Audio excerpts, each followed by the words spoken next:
Hello दोस्तों, welcome और YouTube channel हम होंगे कामयाब। आज हम देखेंगे एचसीएफ एलसीएम। एचसीएफ एलसीएम से रिलेटेड क्वेश्चन हम देखने वाले हैं जो आपके क्लास 10th में भी आने वाले हैं और एनएमएस एग्जाम में भी आने वाले हैं। सभी क्वेश्चन इंपॉर्टेंट होंगे, एमसीक्यू टाइप में होने वाले हैं, इसलिए मैं आपको ट्रिक भी बताने वाला हूं जिससे आप जल्दी से जल्दी आंसर निकाल सकते हैं। तो इसमें आपको ट्रिक भी बताई जाएंगी और लॉन्ग सभी टाइप से आपको क्वेश्चन करवाया जाएगा। तो पहला क्वेश्चन देखिए, 72 और 108 का एचसीएफ क्या है? तो आप अब चार ऑप्शन दिए गए, इसमें 12, 18, 24, 36। अब इसको निकालने के कई तरीके हैं। तो सबसे पहला तरीका हम देखते हैं जो कि क्लास 10th में दिया हुआ है और जो बिल्कुल ही बेसिक है। उसमें आपको 72 का एलसीएम ले लेना है ऐसे 72 का। तो फिर देखेंगे हम 72 किससे भाग जाता है, तो सबसे पहले 2 से ही जाएगा। 2 तिया 6, 2 छिंग 12, फिर 2 से वापस जाएगा, 2 एकम 2 और 2 आठे 16, और फिर 2 से ही भाग जाएगा, 2 निम 18, फिर 3 से जाएगा और फिर 3 से जाएगा। फिर ऐसे ही हमें 108 का करना पड़ेगा। इसकी शॉर्ट ट्रिक भी बताऊंगा मैं जिससे आपका आंसर है वो बिल्कुल सेकंडों में आंसर आ जाएगा। आपको शॉर्ट ट्रिक ही लगानी है पेपर में जिससे आपका आंसर जल्दी से जल्दी आ जाए, लेकिन आपको ये लंबे वाला तरीका भी पता होना चाहिए।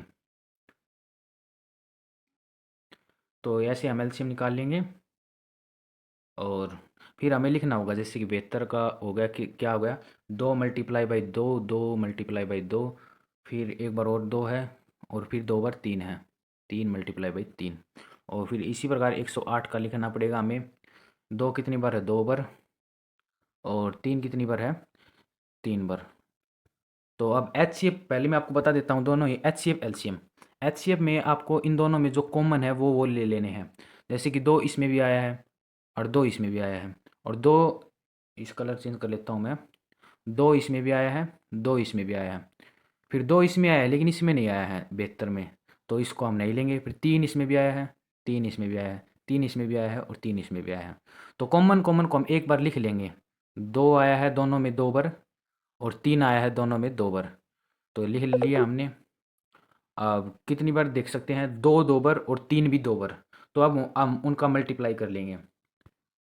एच शिप के लिए हम अब हम उनका मल्टीप्लाई कर लेंगे, 2 2 बार और 3 भी 2 बार। 3 तिया 9, 9 दूनी 18, 18 दूनी 36। तो इसका आंसर क्या हो जाएगा, 36 हो जाएगा। ये था बहुत ही लॉन्ग टर्म। यदि आपका क्लास 10th में 3 नंबर का या 2 नंबर का क्वेश्चन आता है, लिखने के लिए आता है, तो आपको ऐसे करना होगा। अब हम शॉर्ट ट्रिक देखेंगे। शॉर्ट ट्रिक के लिए आपको देखना है, देखिए 72 है और 108 है। शॉर्ट ट्रिक हम आगे क्वेश्चन में देखेंगे, क्योंकि इससे हमारा जो है टाइम ज़्यादा वेस्ट हो जाएगा। ज़्यादा से ज़्यादा क्वेश्चन हमें करने हैं इस वीडियो में। बहुत ज़्यादा क्वेश्चन ले रखे हैं मैंने, तो सभी क्वेश्चन करने ज़रूरी हैं। तो आगे आगे बताता जाऊँगा मैं शॉर्ट ट्रिक भी। इसमें है 24, 36 और 60 का एलसीएम लीजिए।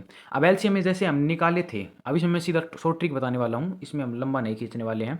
देखिए जैसे हमें 24, 36 और 60 की वो निकाले थे, हमें उनको लिख लेना है। फिर उन दोनों में जो कॉमन दे रखा है, जो एचसीएफ दे रखा है, एचसीएफ को लिख कर और फिर जो भी बचेगा उनसे हमें मल्टीप्लाई कर देना है। तो ये तो होगा लॉन्ग टर्म। ये आपको पता भी होगा, नहीं पता है तो आप देख लेना है, क्लास 10th की कोई भी बुक उठाकर उदाहरण देख लेना। अब हम बताते हैं शॉर्ट ट्रिक।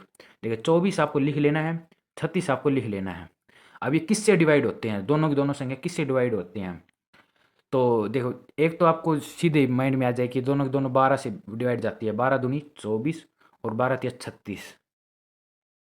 एक तो आपके सीधे दिमाग में आ जाए। कुछ बच्चे हैं जिनको सीधे दिमाग में नहीं आएगा कि किससे डिवाइड जा रही है, तो उनके लिए 24 लिख लिया, 36 लिख लिया। फिर हम इनको 2 से डिवाइड कर देंगे, दोनों 2 से जा रही हैं, 2 एकम 2, 2 दूनी 4, 2 एकम 2, 2 आठे 16। और फिर हम इसको 2 से डिवाइड कर लेंगे, 2 छिंग 12, 2 निम 18, 2 तिया 6 और 3 दूनी 6 और 3 तिया 9, यानी कि 2 और 3 आ गया। अब हमें ये यहाँ पर भी 2 और 3 आ गया, ये सीधा था। तो अब हम या तो 24 को 3 से मल्टीप्लाई कर लीजिए या फिर 36 को 2 से मल्टीप्लाई कर लीजिए। आप किसी को भी कर सकते हैं। तो 24 को 3 से कर लीजिए या 36 को 2 से मल्टीप्लाई कर लीजिए, दोनों में आंसर सेम आएगा। तो 24 को 3 से मल्टीप्लाई करेंगे तो कितना आएगा, ये आपको दिमाग में करना है, वैसे बहुत ही आसान है। ये 72 आ गया और 60 आ गया। अब हम इनको भी देखना है हमें, ये किससे डिवाइड जाती हैं। तो देख सकते हैं 12 के 12, 12 14, 36, 42, 41, 12 5 60 और 12 6 72। और फिर हम इनमें से को किसी का भी मल्टीप्लाई कर सकते हैं और हमारा एलसीएम आ जाएगा। तो हम 6 को 60 को 6 से कर लें या 72 को 5 से कर लें, तो किसी को मल्टीप्लाई कर लीजिए, 360 आंसर आ जाएगा। अब हम इसको एक बार दोबारा देख लेते हैं, 360 आंसर आ गया है। दोबारा देख ले नहीं, अगला क्वेश्चन देखते हैं। ऐसा फिर आएगा तो हमारा कॉन्सेप्ट वो क्लियर हो जाएगा। धीरे धीरे आपके कॉन्सेप्ट क्लियर हो जाएंगे। दो संख्याओं का एचसीएफ 18 है, एलसीएम 198 है, तो यदि एक संख्या 54 है तो दूसरी संख्या क्या होगी।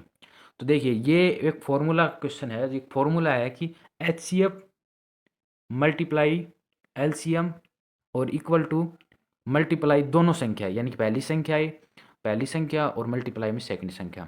अब इसमें एच सी एफ एलसीएम दोनों को दे रखा है, तो एच सी एफ एलसीएम हम लिख लेंगे 18 मल्टीप्लाई बाई 198, और एक संख्या दे रखी है 54 और दूसरी को हम वाई मान लेंगे। और ये मल्टीप्लाई में है तो इस साइड में आएगा तो डिवाइड में हो जाएगा, तो डिवाइड में हो जाएगा और यहाँ से कट जाएगा। और फिर हम इसको देख सकते हैं 18 36 18, तो ये देख सकते हैं 3 से जा रहा है, फिर ये 3 से वापस जा रहा है, 3 सिंह 18 3 सिंह 18, तो 66 आंसर आ रहा है। तो इसका आंसर 66 हो जाएगा। इसी प्रकार अगला देखिए 96 और 404 का एचसीएफ ज्ञात कीजिए। तो एचसीएफ बताने के लिए मैंने आपको बताया था ऊपर ही आपको कि कैसे करना है। ये पहले क्वेश्चन में हमने बताया था, इसका 72 का लेना है और फिर 108 का लेना है, लेकिन ये थोड़ा लंबा पड़ जाएगा, तो इसके लिए अब हम आसान तरीका भी देखेंगे। तो हमें देखना है जैसे कि 96 है और 404 है, हमें चार ऑप्शन दिए गए हैं, तो चार ऑप्शन में हमें सबसे बड़ा वाला ले लेना है। जैसे कि हमने ले लिया 8, और अब हम 8 को 96 से भाग देकर देखते हैं, तो 96 से हम 8 को भाग देंगे तो 8 एकम 8 8 दूनी 16, यानी कि पूरा पूरा विभाजित जा रहा है। फिर इसी प्रकार 404 को भी हम देख कर लेते हैं, 8 16 8 24 32 8 5 40 8 5 40, लेकिन ये पूरा पूरा विभाजित नहीं जा रहा है, तो 8 इसका आंसर नहीं होगा। फिर हमें 6 को ले लेना है, 6 से हम देख सकते हैं 96 को हम लेके देखेंगे तो 6 कम 6, फिर 3 बच जाएगा, 6 छंग 36, यानी कि 16 पूरा पूरा विभाजित जा रहा है। लेकिन 404 को हम लेकर देखते हैं, जैसे कि 404 और 6 से देखते हैं तो 6 संग 36, लेकिन फिर कितना बच गया, 4 बच गया, और 4 बच गया, लेकिन 44 तो 6 से विभाजित नहीं जाता, तो ये भी नहीं आएगा, 6 भी इसका आंसर नहीं होगा। फिर 4 से हम देखते हैं तो 96 और 404 को भी, तो 4 एकम 4 4 चौके 16, 4 दूनी 8 और 4 चौक 16, यानी कि 24 पर ये पूरा पूरा विभाजित जा रहा है। और 404 भी हमें दिख ही रहा है कि पूरा पूरा विभाजित जाएगा, 4 एकम 4 जीरो और 4 एकम 4 पूरा पूरा विभाजित हो रहा है, तो इसका आंसर क्या हो जाएगा, 4 हो जाएगा। तो ये भी इससे आप आसानी से कर सकते हैं। 15 20 और 30 का एलसीएम क्या होगा। तो इसमें वैसे इसमें भी आपको मैं दो तीन तरीके बताने वाला हूँ। एक तो देखो हमारा जो तरीका था वो ही लेते हैं हम, 15 20 लिख लेते हैं। ये किससे पूरे पूरे विभाजित जा रहे हैं, 5 से, 5 10 5 या 15 5 चौक 20। अब हम किसी को भी आर पार गुना कर लेंगे, तो जैसे कि 15 चौक 60 या 20 या 60, तो हम उसको लिख लेंगे यहाँ पर 60, और जो संख्या बच गई उसको लिख लेंगे जो कि बची है 30। और फिर हम ये पूरे पूरे विभाजित किससे जा रहे हैं, 30 से ही, 3 दूनी 6 और 30 एकम 30। फिर हम किसी को भी मल्टीप्लाई कर लीजिए आर पर, या तो 30 दूनी 60 या 60 एकम 60, तो इसका आंसर क्या हो जाएगा, 60 इसका आंसर हो जाएगा। और एक और तरीका है हमारे पास, जैसे कि 15 लिख लिया हमने, 20 लिख लिया हमने, 30 लिख लिया हमने, और इनमें हमें ये भी देख सकते हैं कि ऑप्शन से भी कर सकते हैं हम। जैसे कि 30 है, 30 15 से तो विभाजित हो रहा है, लेकिन 20 से विभाजित नहीं हो रहा है, तो 30 नहीं होगा। 60 है, 60 15 से विभाजित हो रहा है, 20 से विभाजित हो रहा है, 30 से विभाजित हो रहा है, तो यानी कि 60 इसका आंसर हो जाएगा। तो ऐसे हम ऑप्शन से भी क्वेश्चन कर सकते हैं। दो संख्याओं का गुणनफल ये 24 96 है, एचसीएफ 16 है, तो एलसीएम ज्ञात कीजिए। तो दोनों संख्याओं का गुणनफल 24 96 दे रखा है, और एचसीएफ गुना एलसीएम हम ये फॉर्मूला लगा लेंगे जो मैंने ऊपर बताया था। एचसीएफ इन्होंने 16 दे रखा है, तो 16 को हम नीचे ले जाएंगे, और 24 96 को यदि हम 16 से भाग देंगे तो 16 एकम 16, तो ये पूरा पूरा विभाजित चला जाएगा, 156 इसका आंसर हो जाएगा। ये पीडीएफ आपको मिल जाएगा व्हाट्सएप ग्रुप पर ही, आपको पीडीएफ मिल जाएगा, तो व्हाट्सएप ग्रुप को ज्वाइन कर लीजिए। ये है 98 और 1, यानी कि 98 और 112 को पूर्णतः विभाजित करने वाली सबसे बड़ी संख्या क्या है। तो ऐसी संख्या बतानी है आपको जो इन दोनों संख्याओं को पूरी तरह से विभाजित कर दे। तो यानी कि इसका मतलब क्या हुआ है, आपको क्या बताना है, एचसीएफ बताना है आपको।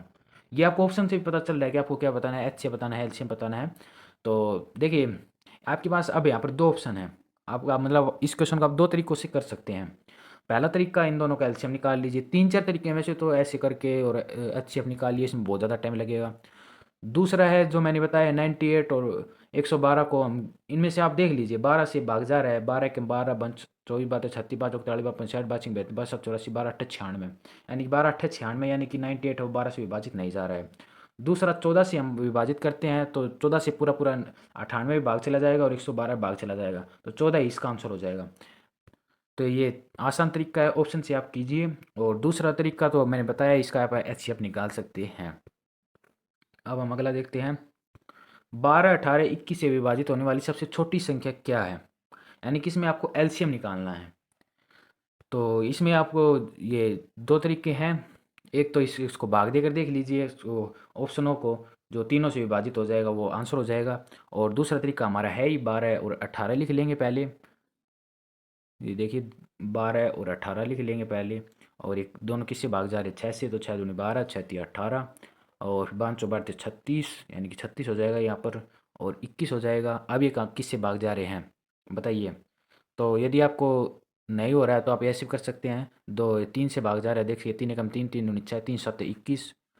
और अभी किसी से भाग जा रहे हैं तो नहीं जा रहे हैं, 12 और 7 किसी से विभाजित नहीं हो रहे हैं। तो या तो 36 का 7 से मल्टीप्लाई कीजिए, या 21 का 12 से मल्टीप्लाई कीजिए। तो हम 21 का 12 से कर लेते हैं। 12 एकम 12, 12 दो को असल पाई 1, 12 दूनी 24, 1 25, यानी कि 252 इसका आंसर हो जाएगा। इसी प्रकार दो संख्याओं का एचसीएफ दे रखा है, उनका गुणनफल दे रखा है, वे संख्याएं क्या हैं, तो वे आपको संख्याएं बतानी है। तो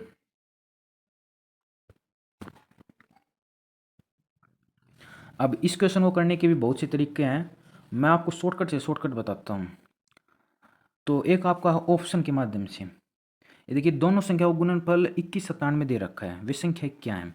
तो अब आप इन दोनों संख्याओं में देख सकते हैं कि 21 यानी कि लास्ट में 7 आना चाहिए। मल्टीप्लाई करेंगे तो देखिए 121 को यदि हम 13 से मल्टीप्लाई करेंगे तो 3 एकम 3, लास्ट में 3 आएगा, तो ये हट जाएगा। फिर इसी प्रकार 13 का हम 9 से 169 से करेंगे, 9 18 9 27, यानी कि लास्ट में 7 आएगा, तो ये ऑप्शन हो सकता है, 20 का हो सकता है।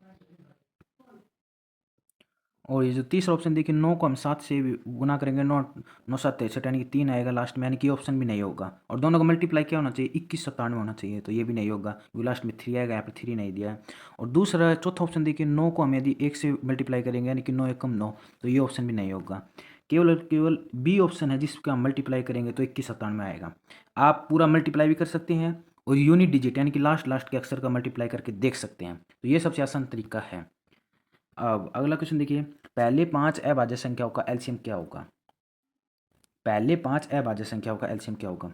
तो पहले 5 अभाज्य संख्या में पहले लिख देते हैं, तो 2 हो जाएगी, फिर 3 भी अभाज्य है, फिर 4 अभाज्य नहीं है, फिर 5 भी अभाज्य है, फिर 7 भी अभाज्य है, और 8 नहीं है, 9 नहीं है, 10 नहीं है, 11 है। तो अब इन कितने, इनका एलसीएम बताना है आपको। तो इनमें देखिए, इनमें कोई भी कॉमन नहीं है, तो अब हमें इसका एलसीएम कैसे निकालना है, हम ऊपर लिख लेते हैं 2 3 5 7 11। तो एलसीएम बताने का हमने तरीका बताया था आपको, पहले आपको दो संख्या लिख लेनी है, जैसे हमने 2 और 3 लिख लिया। अब इन दोनों में कॉमन क्या है, कुछ भी कॉमन नहीं है, तो हम इन दोनों का ही मल्टीप्लाई कर देंगे। 3 दूनी 6, तो 6 आ गया यहाँ पर। फिर हम अगली संख्या ले लेंगे, 5 ले लेंगे। फिर अब इन दोनों में कॉमन क्या है, कुछ भी नहीं है, तो यानी कि 6 और 5 का मल्टीप्लाई कर देंगे, 6 5 30 हो जाएगा, तो 30 लिख लेंगे हम। फिर हम 7 ले लेंगे। अभी 30 और 7 में कॉमन क्या है, कुछ भी नहीं है, तो हम इन दोनों को मल्टीप्लाई कर देंगे, तो 210 हो जाएगा। फिर 210 और 11 लिख लेंगे। 210 और 11 में कॉमन क्या है, कुछ भी नहीं है। 210 और 11 में भी कुछ भी कॉमन नहीं है, तो 210 और 11 का भी मल्टीप्लाई हो जाएगा, तो ये हम कर लेंगे। 210 आ जाएगा ऊपर, और नीचे भी 210 आ जाएगा, और फिर हम दोनों को जोड़ेंगे तो 0 1 3 और 2, 2310 इसका आंसर हो जाएगा। इतने हार्ड क्वेश्चन आपके नहीं आएंगे, लेकिन आपकी तैयारी हम करवा रहे हैं, तो आपको ये तैयार कर लेने हैं। 3 घंटियाँ क्रमशः 20 30 और 36 मिनट के अंतराल पर बजती हैं। यदि वे 12 बजे 7 बजती हैं तो अगली बार कब 7 बजेंगी, कब 7 बजेंगी। तो इसमें आपको क्या बताना है, इसमें आपको क्या बताना है, इसमें आपको एचसीएफ बताना है, एलसीएम बताना है। तो इसमें अभी आपको एलसीएम ही बताना है, तो पहले हम 20 लिख लेंगे और फिर 30 लिख लेंगे।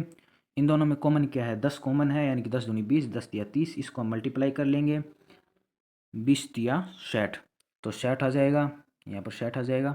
और फिर बचा क्या है, 36। इन दोनों में कॉमन क्या है, शायद 6 है कॉमन, यानी कि 10 और 6 संग 36। अब 10 6 भी पूरा पूरा विभाजित हो रहा है, तो 2 5 10, 2 3 6। तो अब हम 6 को 3 से मल्टीप्लाई कर लेंगे, क्योंकि 5 और 3 में कुछ भी कॉमन नहीं है, तो या 6 को 3, 60 को 3 से मल्टीप्लाई कर लीजिए, या 36 को 5 से मल्टीप्लाई कर लीजिए। तो 60 को हम 3 से मल्टीप्लाई करते हैं, तो कितना आ जाएगा, 180। 180 क्या आ गई, ये मिनट आ गई। अब इसमें 12 बजे के बाद 180 मिनट हमें जोड़नी है, यानी कि 6 बार 6 18 यानी 3 घंटे। तो 12 बजे से 3 घंटे जोड़ेंगे तो हम तो 3 बज जाएंगे, तो इसका आंसर 3 बजे हो जाएगा। इसी प्रकार अगला है 84 और 108 संतरे हैं। समान संख्या में फल रखने के लिए प्रत्येक डिब्बे में अधिकतम कितने फल रखे जा सकते हैं। देखिए, यदि आपको क्वेश्चन की लैंग्वेज समझ में नहीं आती है ना, तो आप ये भी कर सकते हैं कि हमें देखिए छोटी छोटी संख्या दे रखी है तो हमें एचसीएफ निकालना है, और बड़ी बड़ी संख्या दे रखी है यानी कि इनसे बड़ी दे रखी है तो हमें एलसीएम निकालना है, एलसीएम निकालना है। तो ये आपको लेकर चलना है, यदि आपके क्वेश्चन की लैंग्वेज वो समझ में नहीं आती है। मैं आपको समझा सकता हूँ कैसे क्वेश्चन में क्या होता है, लेकिन वीडियो बहुत ज़्यादा लंबी हो जाएगी। तो ये आपको शॉर्ट शॉर्ट ट्रिक है। तो 84 और 108 का एचसीएफ हम मिलेंगे तो 12 आ जाएगा। तो ये आप